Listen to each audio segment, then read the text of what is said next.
Okay. Hang on, we need one of those things. Take 28, market bike. Doesn't take a genius. So, did I have I mentioned on air about the oblique strategies? No, but before you go to that, that sounds deep. That sounds weighty. Let's listen to see what our new announcer has to say. In a world filled with uncertainty, two semi-intelligent, somewhat interesting, Midwestern, family guy, business coaches with dad bods, provide mildly insightful ideas through their semi-focused dialogue. Welcome to It Doesn't Take a Genius. Works for me. All right. And just so you know, it's completely true. We do not pay our announcer anything. He is a professional, but he's working for us for free because he understands the value of what we're producing. You said that with a straight face. That was wonderful. All right. That brings us back to oblique strategies. Oblique strategy. So there's a card deck that I was given by, let's see if the green screen will fight this or not. This is a card deck given to me by a service director of a very nice Lincoln store. And it's because he knew some people with Brian Eno's organization. And it's called Oblique Strategies, created by Brian Eno and his partner here. And this is Brian Eno was in Roxy Music and had solo work, created ambient music, the whole genre. So sort of an early, I don't know, electronic music pioneer. I don't even know if you'd want to call him that, but also a producer to everybody. U2, David Bowie, I don't know who all, just tons of big names. And anyway, the point of this deck is that when he produces and somebody in the studio has some sort of roadblock, he says, draw a card. And so, it's this deck of blank backed cards. Right. I can make it work in front of my shirt. And each of them has a different instruction on them that gives some sort of structure and really a constriction to the artist, the creator. So this one, I just picked it at random. Can you read that? Yeah, don't be frightened to display your talents. Okay. What's that mean in the moment?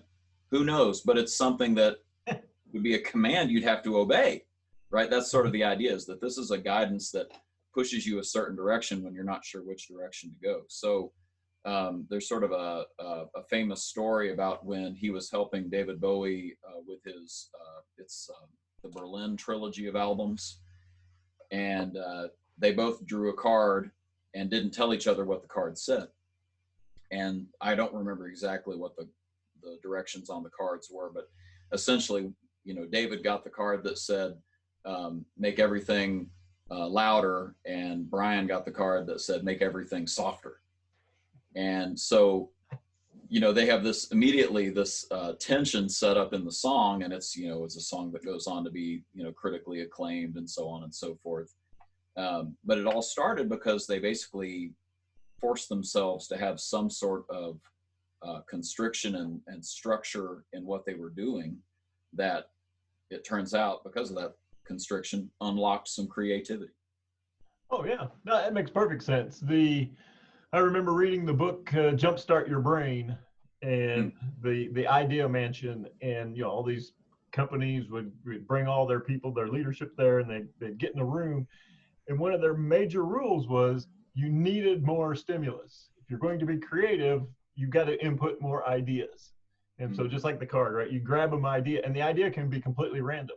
So they'd have a room, and it would just be filled with magazines, just random magazines, and people would be looking for an idea, and the exercise was just open the magazine to a random page, point at something, tell me what you see. Yeah. And then they'd cut it out and they'd stick it to the wall, and then that would take the conversations to different places. They had Nerf gun battles, and just this manic craziness, but the same principle. how do I just put more input, and then come up with things that are completely non sequitur and see, all right, does that spark an idea that normally would never have surfaced, never would have come about. And I believe the reason we were talking about this in the first place was just the idea that, the pandemic has created all sorts of opportunity for creativity. There are just so many, roads closed to us right now that, you and I both work, mainly in automotive and the car business. Most of our clients are automotive dealerships, and we do work with manufacturers. And just the idea that at a car dealership, it's sort of like, well, we're going to have to figure out how to take the hill. Like this month we've got an objective. I don't know how we're going to get there, but we're going to put together a plan and figure out a way to get there. And they always do that. The good stores always figure out a way to just take the hill. It's usually a creative way. It's usually there's some constriction in the system that makes them say, well, we can't go that route, so let's see, what else could we do? Well, it goes back to your oblique card. So every day the governor of your particular state comes on TV at 5 o'clock, 6 o'clock, whatever, and he holds up a card. Today, everyone will wear a mask. Right. It's like, where's it? What? Can I have a different card? Right. No. Yeah. Today, you sell by appointment only. What? Ow. Yeah. Today, you can have a third of your showroom open. Yeah. Right. You can seat 33% of your capacity in your restaurant. Right. Go. Yeah. Right. So yeah, it's exactly that. It's here's this constrictive input. Yeah. That now requires you to gather your team. You have to amass your team. Yeah. And go, all right. Here's the card that we were handed. Yeah. What are we gonna do? How do we sell stuff by appointment only? How do we sell when only a third of the capacity that we have can be utilized? Yeah. And it's just remarkable that every single day something crazy happens, and then every single day the business has to respond nimbly and effectively to whatever that craziness was. Yeah. And go ahead. Well, I was just going to add to that it also points out, this is hard for every side. I'm sure the governors aren't enjoying making tough calls, and they've certainly missed some calls. And I think we'll all have hindsight, 5 years from now and have lots of opinions about all of this. But just the idea of, it's what we talked about in our first podcast. There's some things you can do. Whatever structure has been put around you that is outside of your control, there are some things under your control that you can do, including, frankly, lobbying government. That's something we've seen. But we're at a place where, like you said, some showrooms are open at 33%. And so what do we do with that? You're noticing, we've talked about this before, that there are some different markets that are now back in play. Mm-hmm. So do you want to talk about the three markets and then the fourth one that we're starting to see again? Well, yeah, I'm in Indiana. That's why we're Midwestern guys with dad bods. I think that was in technically Kentucky. I'm Southern, but I mean, I'm playing along here. Yes, that Mason-Dixon line is fairly wide. Right. It was a thick line. There's a sweet tea line as well, but that's, we'll talk about that. Yes. Yeah, not unsweet, sweet tea. So yeah, talking to the stores during all of this, when they were, for the most part shut down, they could do appointment only, they could do online sales. I asked him, I said, who's showing up? Who shows up in a pandemic? And some of the stores told me different things, and then I noticed they were falling into three main buckets. So there was the first customer who shows up in a pandemic is the no choice customer. I've got no choice. The car has died. My lease has expired. Somebody ran into my car, whatever it is. And same with service. The car needs catastrophic repairs. It won't start. I am an essential worker. I have to get back and forth. I got to have my car running. Whether I believe or not that I should be here, I'm here. I have to be here. Yeah. Whether I was terrified or didn't matter, here's what I got to do. I've got to do business with this automobile retailer. The next group of customers that showed up, it took about a week for them to show up, but I call them Monty Hall. So the Monty Hall customers showed up, and they'd showed up and they got $20,000 and they'd like to buy the $60,000 pickup truck with it. I know you're not selling anything. I know you're desperate, so I'm going to give you $20,000 for that pickup truck that could sit there for years. And so they were trying to make a deal, and in service it was what can I get? Okay, you'll pick it up and deliver it. Well, will you wash it as well? I know you're busy. Right. So can I get some extra stuff for the same dollar? So the Monty Hall people came out, and the third group of customers that we saw, I call them life's good customers. So life's good.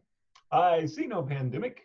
I used to call them the flat earthers, but then the flat earthers got mad. So I'm going with the life's good customer. And so they don't believe any of this. They don't believe it affects them. They believe every response by governments, from national to local to state, the response by businesses completely overblown, completely unnecessary. And by golly, I told you in April that I was going to buy something, and I'm going to buy it. I don't care.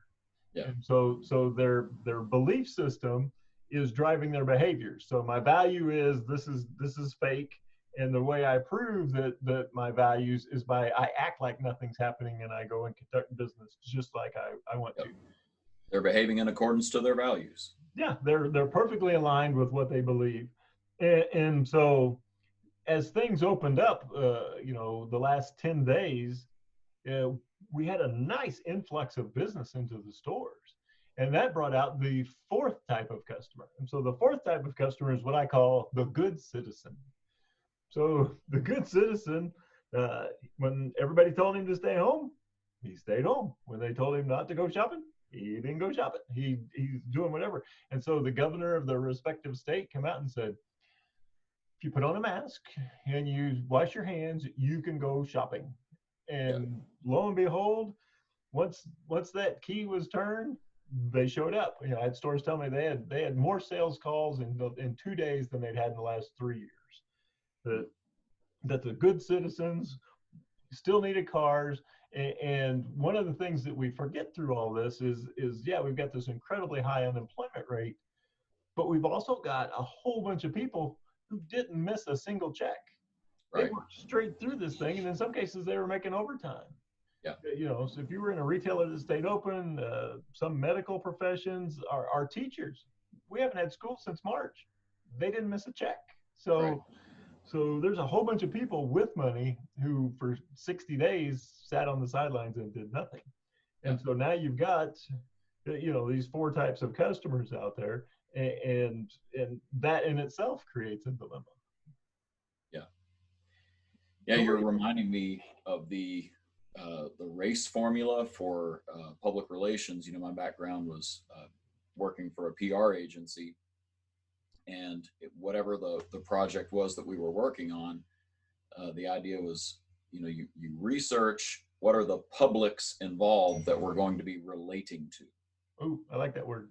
And then action planning, communicating, execution. But the idea is basically, if it's public relations, that assumes you're managing some communication in relating to the publics. There are more than one publics. And so you've just identified four different, publics, markets that we have to figure out how to interact with. Mm-hmm. Yeah. So some of the questions are, what are their expectations? What are the expectations of these four, I love your word, publics? The no choice person, what are their expectations? The Monty Halls, what are their expectations? Life's good, the good citizen, and they have different expectations. And then somebody we were talking to the other day talked about the conflict. So what happens if I'm standing in line and I've got a Monty Hall, a Life's Good, and a good citizen all in the same line? Yep. Hopefully they're 6 feet apart, but even within that, completely different expectations, completely different needs when it comes to physical and psychological safety. Yeah, and here's this poor frontline person, who's got to very quickly ascertain, what have I got in front of me? Yep. And what do I need to do differently in order to meet their expectations? Right. Right. So when you think about marketing to them, what are you thinking about when you think about different publics? That's intriguing to me. Yeah, well, that's funny, because that's exactly what I was about to say. Is, back in my day when we were in the public relations arena, we would have done surveys. We would have done some sort of market research, focus groups, et cetera, et cetera. But I think you just put the nail on the head already. Hit the nail on the head already with what you said there about frontline employees. We don't have a lot of time here to be doing a lot of market research, but we have some people who are interacting on a very regular basis with all of these, this broadcast of characters. Well, as I think about this, say my four publics, my four personas are wrong.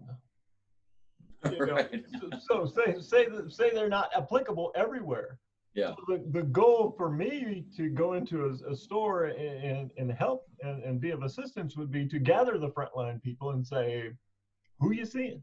Who do you see here? Yeah, who's showing up? Who are you talking to? What are their expectations? What are their needs? What makes them crazy? Right. What do they not want to hear from you? What do they absolutely need to hear from you? And so you could go into a business and build your personas, build your publics, and then determine, okay, what are their expectations? What are their needs? How do I meet those?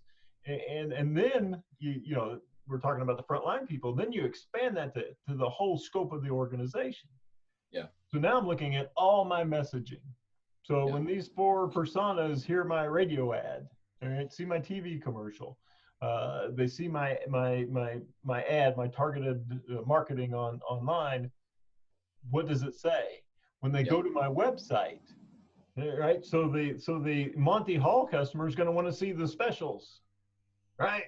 Take me to the specials page. Here's our back row bargains. Today's big sale, and that button better be very prominent. The good citizen most likely wants to see, I want to click on a tab and I want to see people with foggers disinfecting your store. I want to see the video of you wiping the car down after you get out of it with some sort of alcoholic acid. And I want to see pictures of everybody wearing a mask, preferably two. I want an N95 and a surgical one, and then some goggles. And now I'm thinking, this is pretty cool. And so all of these customers require something different at every touch point in the organization, in addition to when they finally interact with a person. And we keep talking about interacting with a person in person. But as we've seen, like we talked about last time, the amount of phone and online interaction is going up. So how do I meet the needs of my different publics, both virtually and in person? In addition to from every organizational touch point. So other than that, seems pretty simple. It's no big deal. I do think there's another factor at play that you and I have a friend, John Kusava, one of the smarties that we occasionally get to hang out with, who thinks and processes through all of this design and user experience, customer experience stuff that we talk about. He mentioned this recently on LinkedIn, and I saw it echoed in a couple of reports that talked about, sort of what's next. We've talked about, mapping the journey that a customer goes on, and that there's going to be some level of personalization that happens because of that, right? Because we're learning about these different publics, these four different personas. We're trying to market effectively to them, give them the experience that they want. And the argument being made was basically, at some point there has to be a conversation. There has to be some sort of individualization that happens. Individualization being the word that I've heard thrown around. Mm-hmm. And the idea being, if you've got solid people on the front line who can make it very clear that they care enough about the person in front of them to get to know them, have a back and forth conversation with them, take care of them, learn about them for the next time. A lot of the problems here really do fall away. Those people develop a following. Those people have loyal customers who come back again and again to get that kind of experience. So I can't help but make a plug, 2 episodes in a row for just the idea that, we can, that's one of the things we can do while we're in this pandemic mode, is invest in our people and get them to a higher level of what they're allowed to do, what they're empowered to do to take care of customers and make it a back and forth conversation. Well, I think you're absolutely right. I think and they're dealing with, on top of all that, customers who are more stressed. Yes. And so the customer, they're telling me the customers are quicker to go a little bit crazy. Yep. I had a service manager, and he said he went crazy. So he went to Menards, which is a local, big box lumber company. Yeah. And he got there, and they said, well, you can't come in without a mask. And he said, I didn't bring a mask. And the guy says, that's no problem. We have them for $1. And he said he just exploded. He just went, I'm not paying $1 to spend money in your store. And he went on this big rampage. And I was talking to him the next morning. And he said, I feel terrible. He said, that poor kid was just trying to follow the rules and it's a nationwide, every Menard store in America has a mask policy. It's not like this kid didn't just make it up.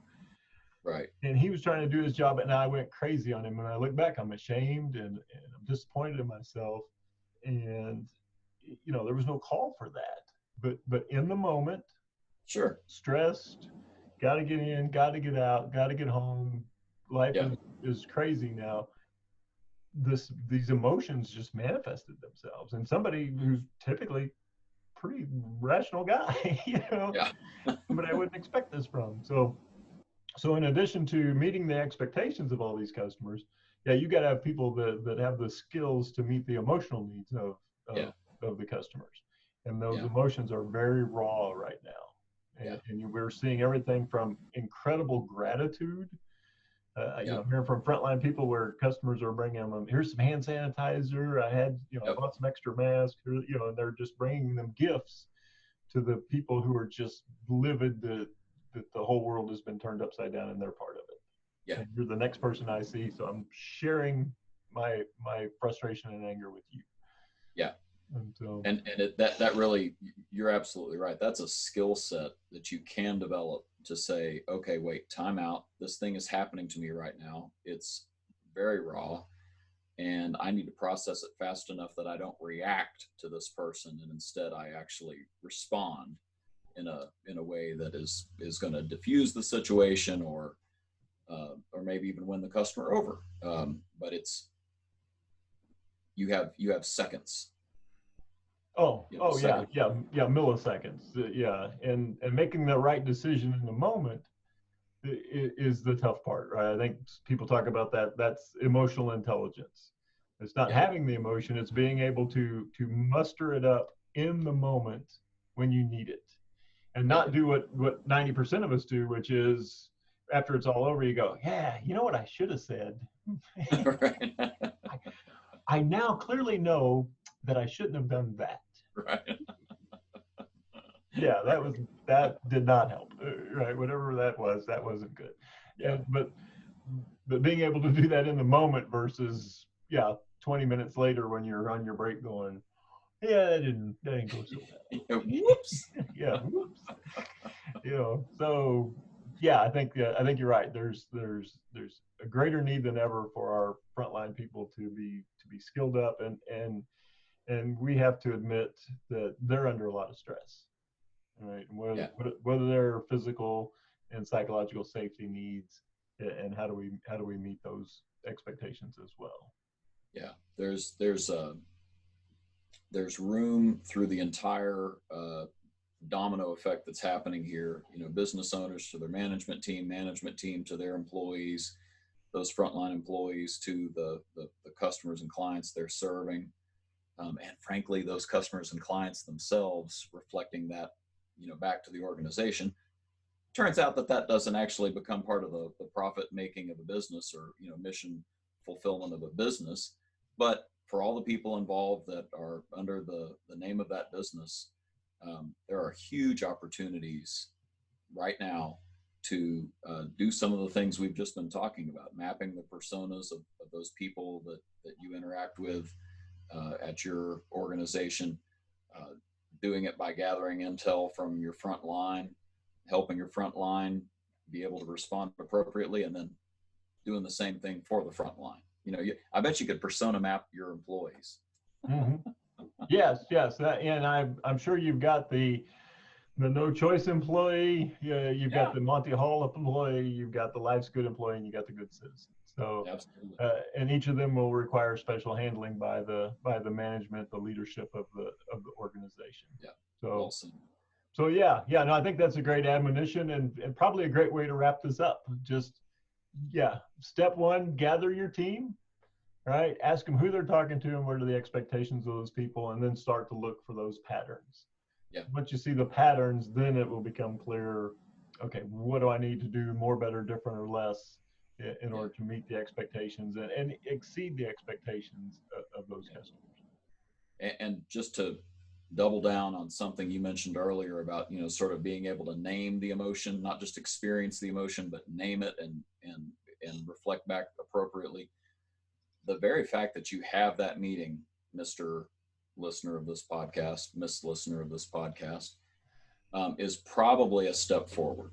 Just the fact that you're letting people name what is happening in the organization right now will be probably a diffuser in and of itself, and possibly the spark of something really powerful for the organization going forward. So yeah, you can never go wrong by asking people, what are you experiencing right now? Yeah, right. Yeah, really hard to go wrong with that question. You haven't committed to anything. You didn't say, yeah, if you say X, I'm going to do Y. Yeah. You're just saying, what are you experiencing? Yeah, whatever you're experiencing, I'll solve it. No. Right. no, we're not going to do that. We're just going to say, what are you experiencing right now? Beautiful. And let's see where it goes. Love it. All right, so our highly underpaid announcer, yes, I think he recorded, what do we call it, an outro? An outro. That's what I'm saying. Yeah. Outro. So let's think about queuing up the announcer and having him take us out while we listen pensively. Pensively, okay. I think that's great. Great to talk to you, Mike. Likewise, Mark. And that, I guess, is that. It doesn't take a genius. No rights reserved, nothing trademarked, copyrighted, or even original. Feel free to give it to anyone, anytime, using any and all media formats. Warning, Mark and Mike may or may not make another one. I'm your announcer, and I did not get paid a nickel to do this. They won't even let me tell you my name. So until next time, if there is a next time, stay safe, be well.